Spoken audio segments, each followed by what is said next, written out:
Reflector friend, and welcome to your reading for the week of October 21st, 2024. But know that if you are stumbling across this video at a later date, that you're definitely still in the right place. As with all readings, take what serves you well and leave behind what does not. One of the most encouraging things about being human is that we have free will choice. So no matter what messages Spirit has for us this week, we always have the power to change them.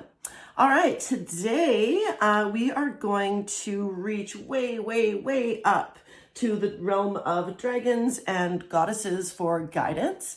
And then we'll do at least 3 cards with the tarot. And this week we are doing you, your path, and your potential. Okay, let's get going.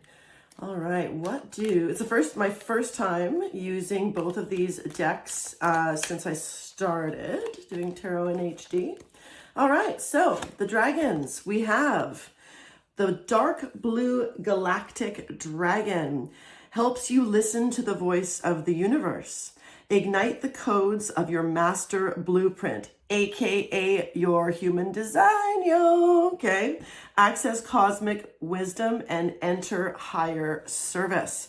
Okay, I love the connection of this with human design because your human design is essentially cosmic wisdom, and you're being encouraged to align with your design here. So take a look at your chart again. Maybe there's something that you have missed or kind of forgotten about.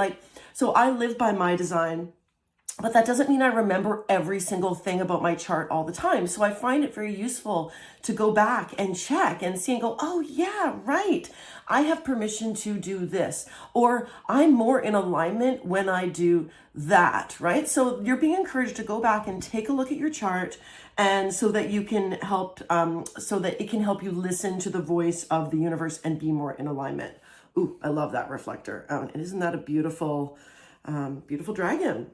It is the year of the dragon, right, this year, and I was born in 1976, so I am a dragon, and I've always felt that very powerfully in my blood, actually, in my soul, ever since I was a little kid. And so the dragon, this actually deck was one of the first ones that I bought, along with this goddess one. Okay, which goddess is here to help us through this week? Okay, oh my goodness. I don't know if I'm going to be able to pronounce this. Mnemosyne. Oh, goodness. Wow. I did not do that justice, but we're moving forward. Okay. The past. Okay. So there's some reflection, perhaps, that should happen this week. Thinking about the lessons that we have learned from the past. Of course, there are no mistakes, only lessons. To be honest, the only mistakes we make are really the ones that we make over and over and over again because we ignore the synchronicities that are guiding us from the universe. Okay, so interesting. So you're being encouraged to reflect on the past, but not live there. Okay, a lot of people live in the past. They live in kind of like a tortured nostalgia of the way that things used to be. And there's nothing wrong with nostalgia, but when we live there or spend too much time in the past, we tend to struggle with our, little guy went out, struggle with our mental health because actually people who tend to dwell in the past tend to have stronger issues with depression. People with anxiety tend to live in the future too much, but people with depression tend to live too much in the past. So we're being encouraged to live in the present and also take guidance from our human design to be able to open up those channels to cosmic wisdom and really listen, right? And listening with our 6 senses, not just our ears, right? So there's lots of ways that we can listen when it comes to our universal connection. Okay. All right, so we're doing you, your path, your potential. Okay, I don't think I've done this one so far, so let's give her. Okay, so you, justice, interesting. Your path, woo, the Ace of Cups, and your potential, the Hierophant. Oh, my dear reflector, how fabulous. Okay, so we've got you, your path, your potential. All right, so with the Justice card, there's always this issue of fairness and balance. As you can see, we've got the scales of justice here, as well as the mode to enforce those within. So as a reflector, it's so interesting because you're so influenced by your environment, especially for you, it's so important that you turn to your inner authority to really understand who you are. And because you're constantly being bombarded by all this stuff, your filter needs to be really, really strong. And when you base that filter around a sense of fairness and justice, then you're going to crush it. Okay. So you're being encouraged to definitely make sure that you enforce your boundaries. Okay. Make sure that you're standing up for yourself, but you're not doing so out of ego, that you're doing so according to your design, and that it's not based on things that have happened in the past. Of course, we are a collection of our beliefs and experiences. We're a collection of all of these things. But those can change at any time, right? A belief is something that is a thought that you just think over and over and over again until it becomes ingrained in you. And we have thousands of beliefs, right? We have beliefs about the food that we ate. We have beliefs about the people that we hang around with. We have beliefs about our work, right? So, but beliefs, because thoughts can be changed, so can beliefs. So you're being asked here by Spirit to really take a look at like who you are and how can you find that balance, that fairness, and those boundaries in your life without dwelling too much on the past, right? So that you can wake up a little bit more to that universal source that we all have the power to tune into, but often we block it with our egos. Whew, very nice. Okay, your path. We have the Ace of Cups. And what a beautiful card. Okay, so the Ace of Cups is literally my cuppeth floweth over, right? So your path is beautiful. Your path is yes. There is this, there's a blessing coming your way on the path, right? So the Ace of Cups is so much potential for a strong emotional connection. So your path is to develop this strong emotional stability first within yourself. Okay. So, and this is very much tied to, again, the past. We need to let go of things in order to make space for new experiences. You know, I said this in my practice yesterday. With a student who was having some issues with anxiety. And I said, 95% of the thoughts that we think today, we thought yesterday.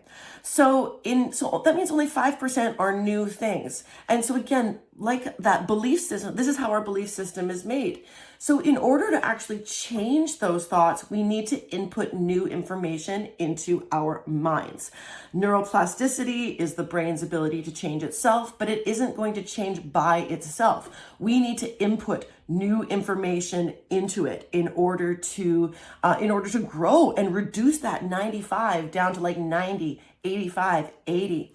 A lot of the ways we can do this is by reading, right? Reading something different, okay? Reading something different than you normally would, or meditating, right? So listen to a different style of meditation. You never know, it could expand you a little bit down from that 95. All right, but this is beautiful, beautiful energy and fresh start. There's lots of potential here, right? So your path has a ton of potential this week. And then we have our Hierophant, which is your potential. Yeah, no, this was your path, right? Okay, your potential. Sorry, new reading. Your potential is become quite an authority on whatever you decide to do. Now, the Hierophant is our traditionalist, and he can be about religion, but I tend to think of the Hierophant more of like a keeper of culture, right? So you have this potential to be, whether it's in your family, your workplace, whether it's online, I have no idea, right? Where you can teach others, and you can be a holder of that cultural space of whatever that you want it to be. But you are encouraged again to do so. We need to remember the past, but also not stay emotionally attached to it, okay? We don't want to stay emotionally attached to the past, because guess what? Wisdom is knowledge without any emotional attachments to it, okay? Think about that. I learned that from Dr. Joe Dispenza. I'm actually dropping a ton of personal development stuff in this one, and I love it for you, Reflector, okay? So we are encouraged to use what we have learned in the past for these valuable lessons to so that you can be that person, you can be that authority that can, as a reflector, you act as a mirror for everybody else. And can you imagine how powerful you can be in other people's lives when you have the confidence, right? When you have started with this fairness and boundaries, you're tuning into so if you tune into your human design so that you can connect better with the universe, so that you develop these boundaries and a sense of fairness, your path is full of beautiful emotional potential in a really positive way.